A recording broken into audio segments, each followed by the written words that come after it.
I'm Dana and welcome to another episode of the Burnout Diaries. I did have a really lovely little minute where I thought this series might be done. I really thought it might be over, guys. But I had a different video planned to be filmed today and I don't have the mental capacity to do it. I just don't got it. I can't think enough to do a video where I have to like make actual points and be coherent and not have it be a little bit of a ramble like these are allowed to be.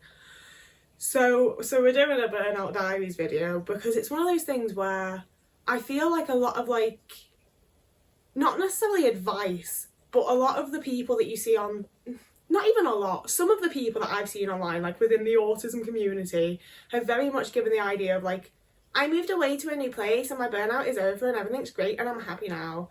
And there is a level to which I've done that and that is true.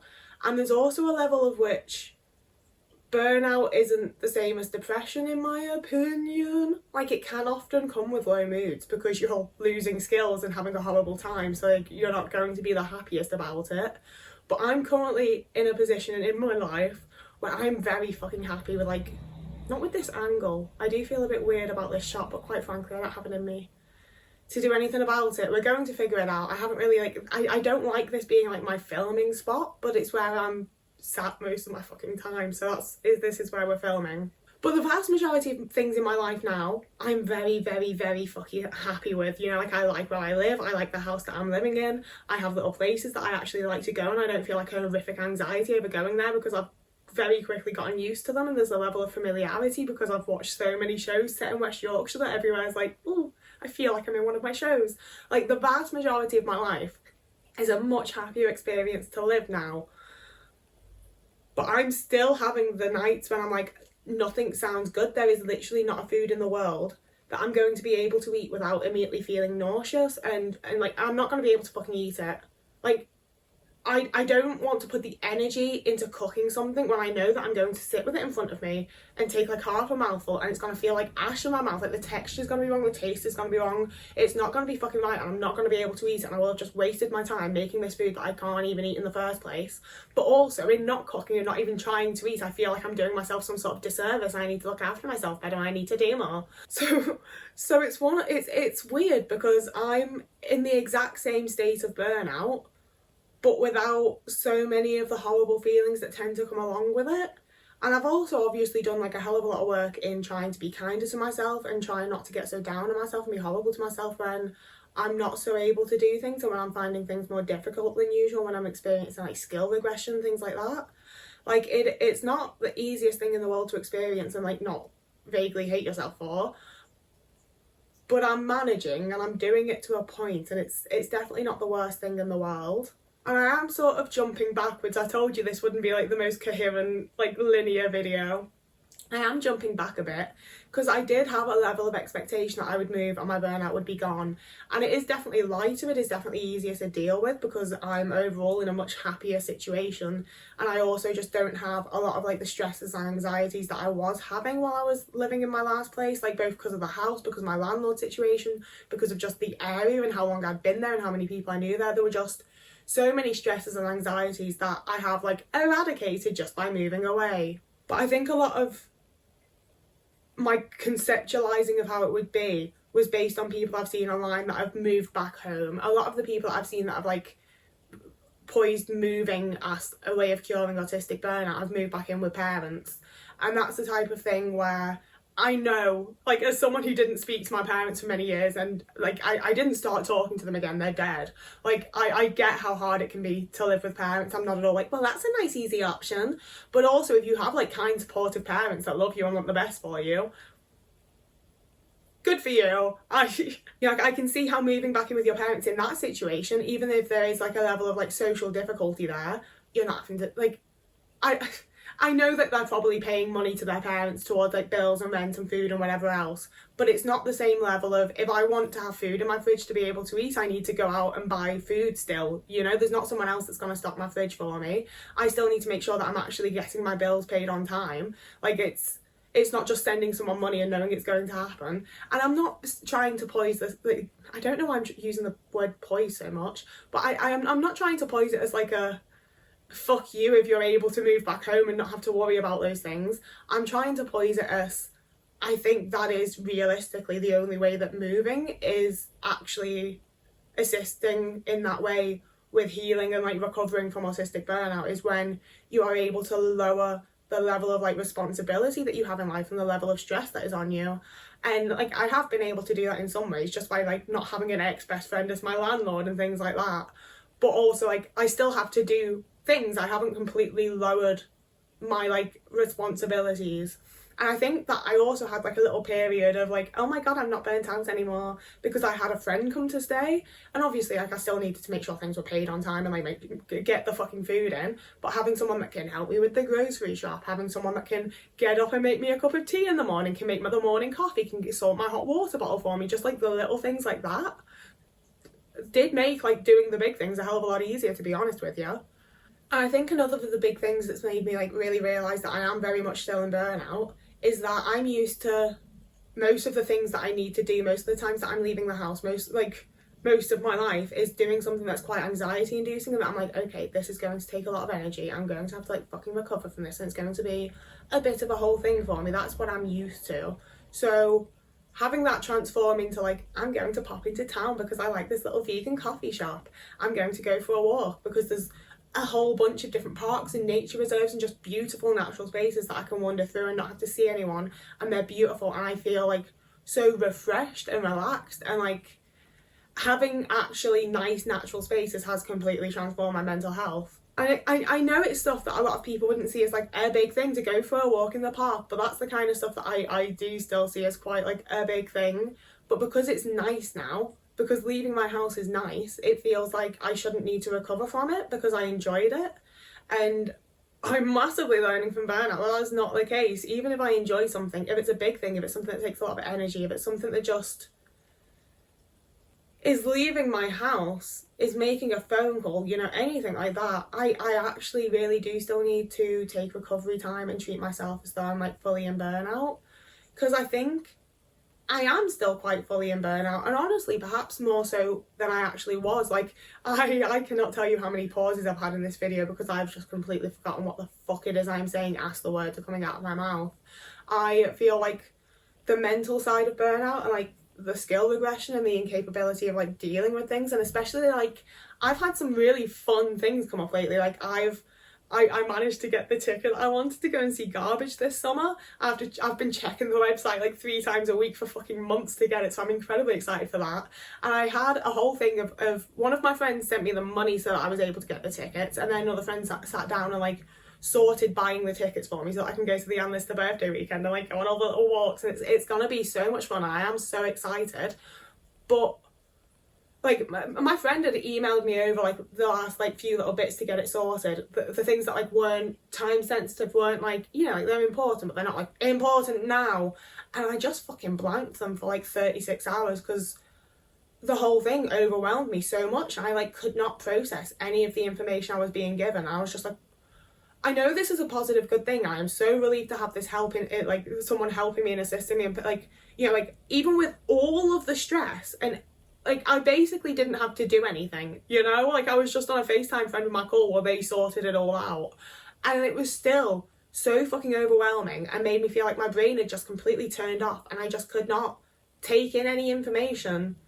Like I'm reading the words, I know what I mean, and I'm not processing what the actual sentence is or how I should reply or any of it, and it's like so anxiety inducing, even though it's like a fun, nice thing. So I'd spent all day getting ready for like these tickets to go online and to get this sorted with my friends, and then I spent like the entire evening and a lot of the next day sort of just like recovering from planning for the really fun thing that I've wanted to do for like over a year, you know? Like I heard about this happening last year and was like, I'm so annoyed that I can't fucking make it because I only ever get like one day every 3 months in Halifax because I don't live in Yorkshire. I'm crazy excited for it, and if I'd been left to my own devices with booking the tickets, I'm not so sure I would have fucking managed it, you know? Like it really just completely overwhelmed me and threw me in a way that like I'm kind of used to at this point because it's been happening for a little while, but it still just sort of stuns me every time, and I'm like, oh, that's a way that I am and a thing that is happening and how my brain's working in this situation. That's great. I love that, don't I? Fucking brilliant. But it is also the first time in my life that my burnout has not felt like depression. It hasn't come along with like a super, super, super low mood. Like, I have had a fair couple of days, especially when I first moved in, and a couple of days since, well, I've not felt fucking good. I do just want to have a big cry, and everything does kind of feel like it's just like pressing fucking on top of me, and it's a whole lot to deal with. But I'm not like living in a fucking fog because I can't bear to like look at any of the details of my life, because I will just spiral and feel like there is no point in being alive and I'm so fucking done with it, you know?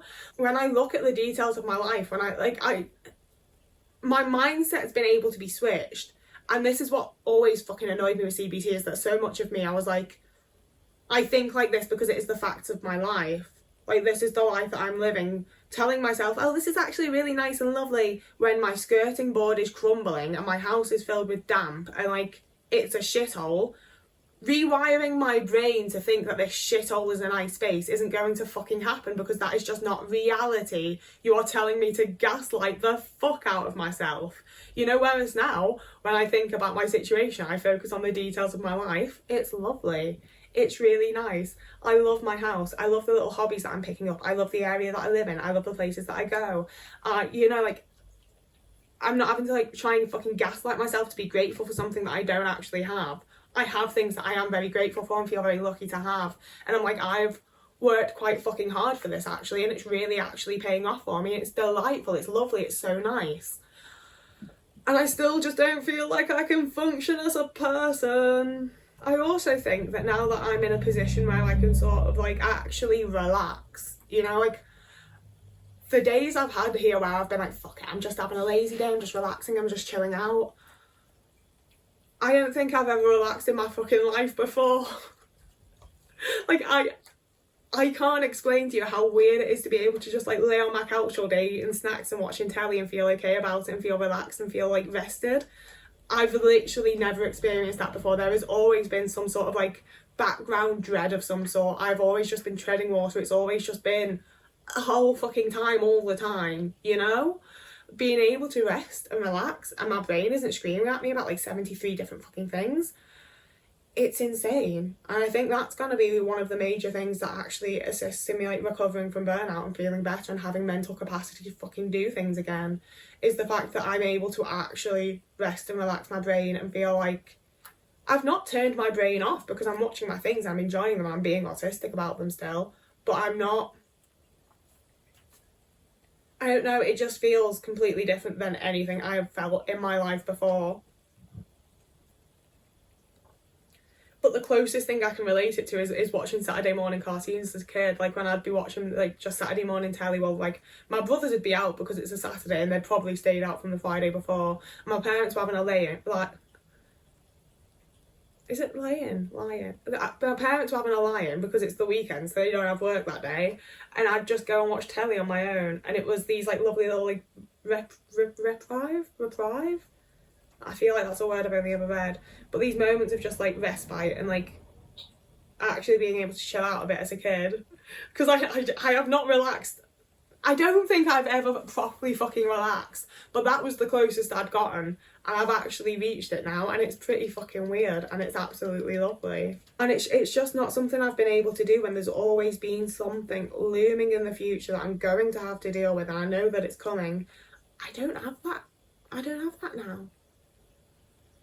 Like, it's been a long fucking time since I've lived in a house where I'm not like, God, when the tenancy's up, I need to move. I don't even want to do anything to it, because the moment the tenancy's up, I need to like fuck off. I intend to stay here as long as I fucking possibly can. I love this house, I love this area. Obviously life isn't perfect. I do have a fucking universal credit review phone call coming up that I'm like shitting myself over. And I don't know why, because to my knowledge I've not done anything wrong. But I feel like I feel a little bit sick every time I think about it, so I don't really know why I had to do it to myself now. Like, life isn't perfect and flawless with nothing bad ever going to happen again, but like, fuck me, is it easier to deal with when you can actually relax when it's not happening, and when you can, like, on the day and the night before I'm probably gonna be a bit fucked up over it, but it's not for a couple of days, and I just know that I don't need to worry about it right now. And it's the first time in my life that I can be like, I don't need to worry about it right now, and then not worry about it, you know? Like, unless I'm bringing it up, I don't need to worry about it until it's the day it's happening. And that's crazy, that's wild to me, that's fucking mental. I've never been in that position before. Again, it's really nice. I won't lie, it is a bit weird to just be in a position where it's like, I am sort of like to the bone exhausted. But I just don't feel that sad about it, because I feel like I have the opportunity to actually relax and rest and recover from things. And like, sure, it might not be the best right now, but it has gotten better and it is getting better and it will get better. And it's also really now that I'm in this position that I'm able to do the things that I think will actually help me get better as well. Like doing little art projects and having like little hobbies that I can focus on. I couldn't focus on anything because I was focusing so heavily on the things that I had upcoming and the things that were going wrong and things that I needed to fix. And I don't feel like I had any other option than to do that, to be honest with you. Like, I'm not mad at myself for it, because I don't know what the fuck else I would have done. But fuck me, is it nice to be out of it. Yeah, I'm getting to the point where like everything's just a big long pause and I feel like I have so much more to say but nothing's actually coming to my little head. So I'm going to fuck off. But yeah, I do kind of hate being the person that's like, I moved away from my problems and now my burnout's going away. But like, I'm still living as like an independent autistic adult. It's not going to be perfect, it's not going to be flawless, but fuck me, I think this might actually be perfect for me and put me into a point where I can exist with some level of happiness and not just constant exhaustion and dread. And it's delightful, it's lovely. And I really hope that people will be happy with me instead of feeling like I'm bragging or feeling like I'm being like, oh, look what I did or whatever else, you know? And I know that like just moving to a new place is massively not an option for everyone. But I would hope that this can like provide some level of hope that like we can manage to do things. We can manage to put ourselves in better situations. Like if I can do it, I think most people have a good bit of hope, you know? So that's that. If you want to see more content like this, I do have an entire playlist of the Burnout Diaries, and you can also like and subscribe if you want to. You don't have to, you can do whatever the fuck you want. You can also find me over on TikTok or Instagram if you want to see like even more content from me. I've been posting quite a lot of lovely pictures of Yorkshire. And you can also find me on Ko-fi or Patreon if that was something that you wanted to do. Patrons get access to the Discord, and I've also sorted out my file and got a whole thing, so your name will actually get put on the fucking end screen if you join my Patreon now. I'm going to keep updating it. I'm planning, I hope. I think I'm also going to start doing occasional live streams on Patreon, because I quite enjoy a live stream, but the YouTube one scares me a bit, so maybe just having patrons would be a little bit less terrifying for me. I don't know, I'm gonna go now. Whoever you are, wherever you are, I hope you have a lovely morning, evening, day, afternoon, week, month, year, and I'll see you again in a couple of days.